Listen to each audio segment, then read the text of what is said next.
Clap for him. Clap for him. Very good.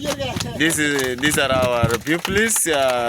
After they learn, of course, they take the responsibility to teach one another to show that they have understood and they are ready to learn.